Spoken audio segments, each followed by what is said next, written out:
Projectile motion में कोई particle project किए जाने की कितने समय के बाद राइट एंगल की पोजीशन पर होगा। पार्टिकल के मोशन की जो डायरेक्शन होगी वो इनिशियल डायरेक्शन के साथ में राइट एंगल बना रही होगी। ये है question. Ask at the Ratan institute channel में ये क्वेश्चन आया हुआ है। पूरा क्वेश्चन एक बार पढ़ लेते हैं। कह रहे हैं कि ये particle is projected with velocity u not at an angle of the theta with horizontal direction. After what time the particle velocity will be at the right angle to the initial velocity। देखो diagram में मैंने यहाँ पर दिखाया हुआ है, एक particle को मैंने प्रोजेक्ट किया है। पार्टिकल को इनिशियल वेलोसिटी u नॉट के साथ में मैंने प्रोजेक्ट कराया है। इसको हम आगे बढ़ा रहे हैं। ये इसकी इनिशियल डायरेक्शन ऑफ मोशन है जो आप देख पा रहे हैं ऐसे ऐसे। और पार्टिकल t टाइम के बाद मान लीजिए कि पॉइंट A पर पहुंच गया है और इस पॉइंट A पर जो इसकी वेलोसिटी है उसकी डायरेक्शन कुछ इस तरीके से है। इसको पीछे की तरफ बढ़ा रहे हैं हम लोग। मान लीजिए कि जो इनिशियल डायरेक्शन के साथ में अभी एंगल बन रहा है, ये एंगल बन रहा है राइट एंगल यानी कि 90 डिग्री। आपको यही टाइम पता लगाना है कि वो टाइम कितना है, कितने टाइम के बाद पार्टिकल राइट एंगल की पोजीशन पर होगा। क्या करें इस क्वेश्चन को सॉल्व करने के लिए? जरा सोचिए। डाटा गिवन है, पार्टिकल को थीटा एंगल पर u नॉट वेलोसिटी के साथ में प्रोजेक्ट किया जा रहा है। तो एक काम जो आपको नोट करना चाहिए कि पार्टिकल की इनिशियल वेलोसिटी क्या है।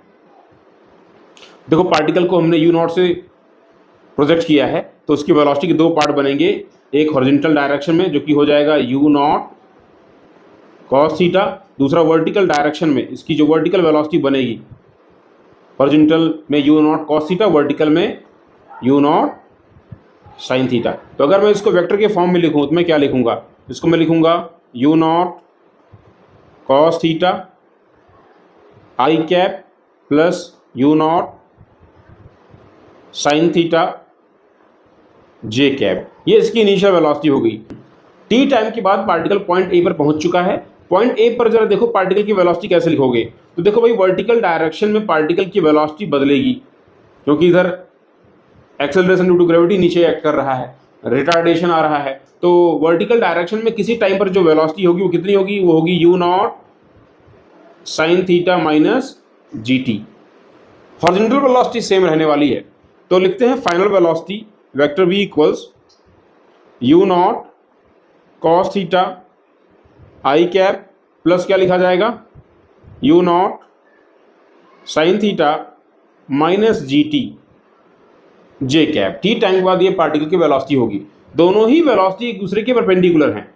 तो थोड़ा सा वेक्टर यहाँ लगाओ भाई।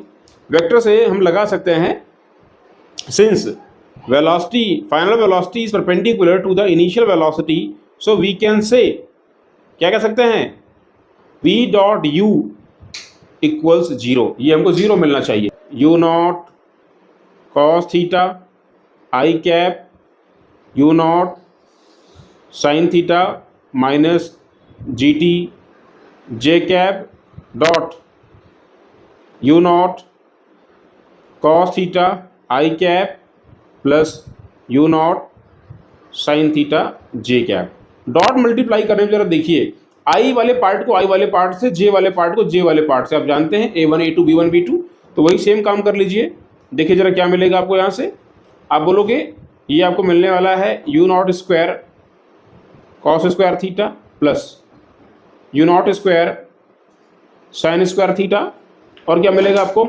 ये मिलने वाला है माइनस में u not sine theta G T equals 0 हो जाएगा। u डॉट v की वैल्यू क्या होगी? 0 होगी, है कि नहीं?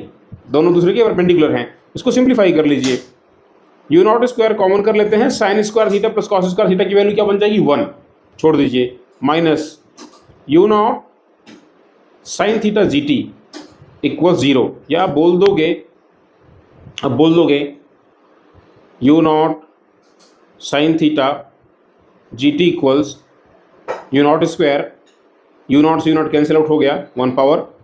टाइम की वैल्यू क्या मिली आपको? यहाँ से आप बोल दोगे, यहाँ से आपको टाइम की वैल्यू मिल जाती है t equals u not upon G sine theta. यही इसका आंसर होगा। इतने टाइम के बाद पार्टिकल की जो डायरेक्शन ऑफ मोशन होगी वो इनिशियल डायरेक्शन से राइट एंगल पर होगी। राइट एंगल पर होगी। तो इसका आंसर क्या हुआ भाई? इसका आंसर हुआ, टाइम हमको जो मिल रहा है वो है u0/g sin थीटा। यही वो टाइम है जिस टाइम पर पार्टिकल राइट एंगल पर होगा।